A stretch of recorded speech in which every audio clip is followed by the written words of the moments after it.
Not all stars have names, but 2/3 of those that do have names have Arabic names. There we go. Okay? There they go. And you might say, well, how did this come to pass? Where did that come from? What was going on? Because if you think of the Middle East now, and it's not where you're not saying, hey, these are folks naming stars. You go back 1,000 years, Islam, 800 to 1100.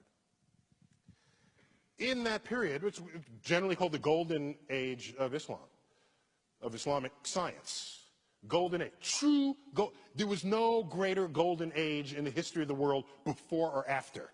When you look at the sum of advances that came out of that period in Baghdad, algebra was invented in that period.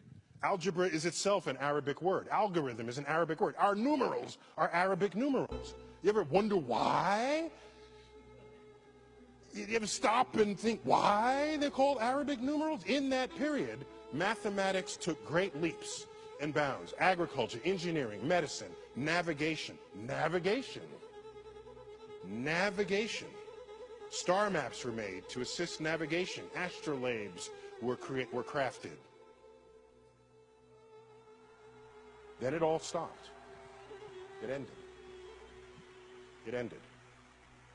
If you're a historian, typically you focus on history as marked by changes of kings and leaders and wars. That's the lens through which many historians look at the past. And so if you ask people, they'll say, oh, the Mongols sacked Baghdad, and so that's why it all ended. If that were the only force operating, then later, when the Islamic culture rose, you would still see this tradition of scientific innovation. But it has not recovered. It has not come back at all compared to what was going on in that 300 years. And what you do is you read the writings of Al-Ghazali, who was a Muslim cleric, and he was to Islam what St. Augustine was to Christianity. What he did was he taught you how to be a good Muslim. He taught you how to read the Quran and how to obey the commands, because back then people were just interpreting it for themselves. He came along, he was an academic scholar. He interpreted the Quran. He said, this is how you must do it.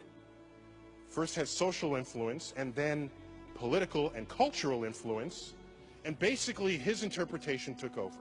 And in that interpretation, it included the perspective that the manipulation of numbers is the work of the devil.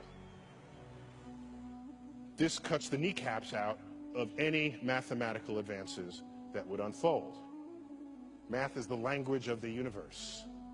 If you take that out of your personal equation, you no longer contribute to the advance of human understanding of that universe. And that absence of Muslim presence in the frontier of science persists to this day. Take a look at the Nobel Prize from 1900 to 2010. I can do this for the Jews, for example. How many Jews in the world? There's like 15 million tops. 15 million out of 7 billion people. These are the numbers of Jews who have won the Nobel Prize in the sciences. 25% of the Nobel Prizes. We have a Jewish person in the audience. Congratulations. Okay, fine. Okay. This is rightly something to be extraordinarily proud of. The traditions of Jews in the 20th century is one of education and scholarship. In earlier centuries, it was one of very strict sort of study of the Torah. Did not involve the natural world. This was a later emergence of the Jewish culture to exhibit this. Let's look at the numbers for Islam. So these are Jews. There are 15 million Jews, 25% of the Nobel Prizes. There is 1.3 billion Muslims in the world. These are the numbers. 2.5.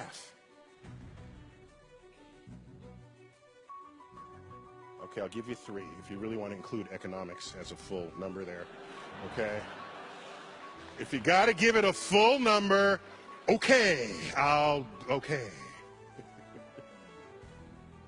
I lose sleep at night with the question, how many secrets of the universe lay undiscovered, because 1.3 billion people who in an ancestral time would have participated in this enterprise and are now not. That's what I think of as a scientist. Whole populations. By the way, there are other populations that never contributed. I'm not going to them and blaming them. I'm talking about a population that already did contribute. It's in the cultural heritage already. All we're asking is to resurrect it. It has not happened.